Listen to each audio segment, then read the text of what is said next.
Let me imitate how an amateur serves. Now watch carefully how we serve. Did I get a good grip on the ball? Why does your hook serve have no spin? First, let's cover the hook serve, and then the pendulum serve. Key point 1, your first point of contact with the ball must be at the tip of the racket head. Avoid making initial contact in the middle of the racket. If you contact the ball at the tip, you create a much longer path for the ball to travel across the racket face. This longer brushing action is what generates heavy spin. If you make contact in the middle, of course your hook serve won't be spinny.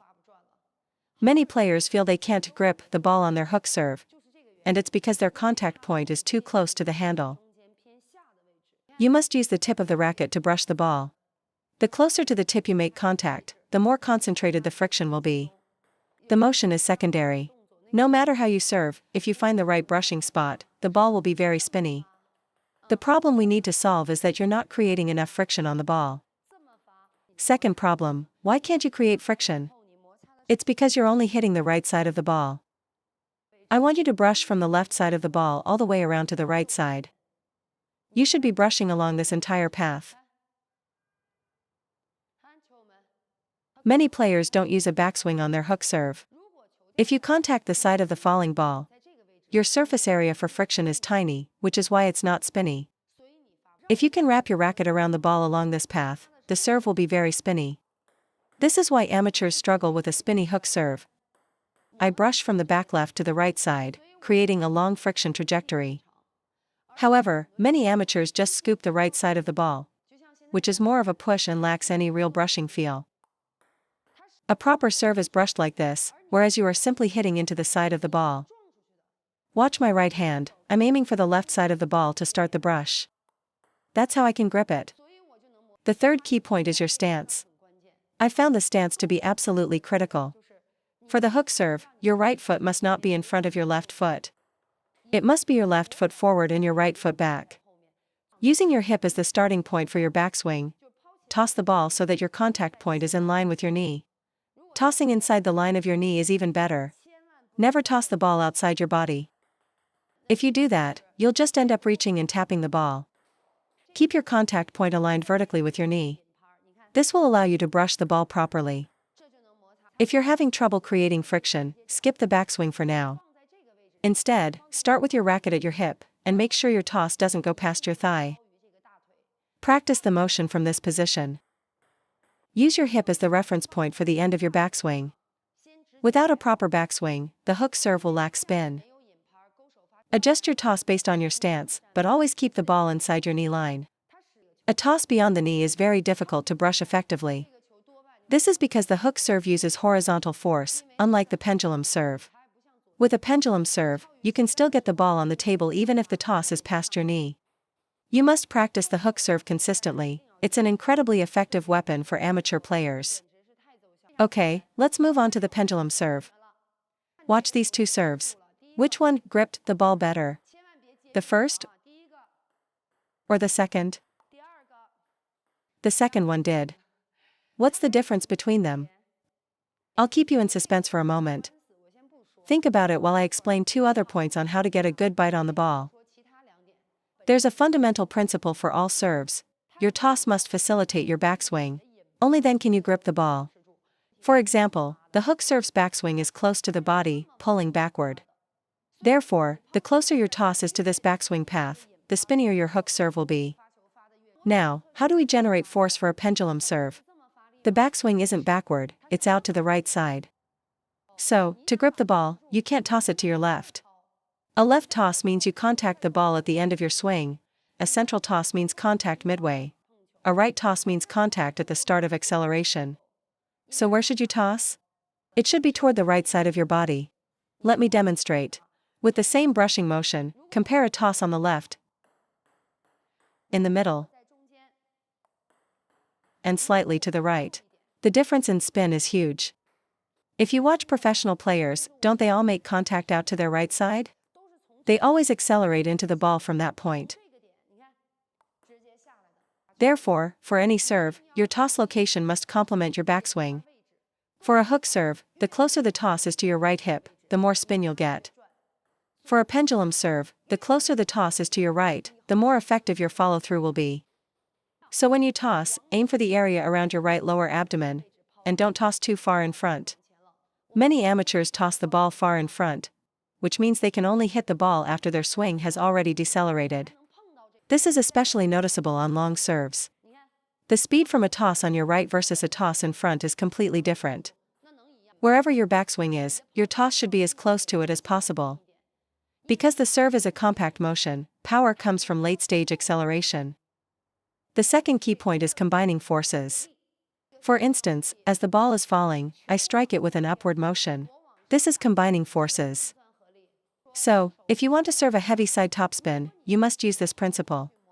If you just brush the back of the ball, it will be side topspin, but it won't be exceptionally spinny. So how do you generate stronger side spin topspin? You have to combine forces. Combining forces means as the ball falls, my racket moves upward to meet it. It's just like looping. As the ball drops, I lift up, creating much stronger friction between the two.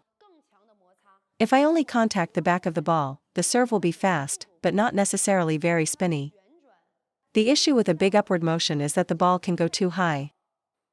So, I don't need to lift so much. A small upward lift is enough to combine the forces. This serve here successfully combined the forces. So, to serve side topspin, your racket must be lower than the ball at the point of contact. A hook serve where the racket is below the ball will always be spinnier than one where you hit the back of the ball. Similarly, a pendulum side top from below the ball is much spinnier. That's topspin. Now, let's flip our thinking for backspin. How do you combine forces for backspin? Your side under serves lack spin because your toss height is wrong. For side under, your racket must be higher than the ball so you can chop down on it. However, amateur players often toss too low, forcing them to contact the ball from behind and push forward. Pushing through the ball from behind will never generate strong backspin.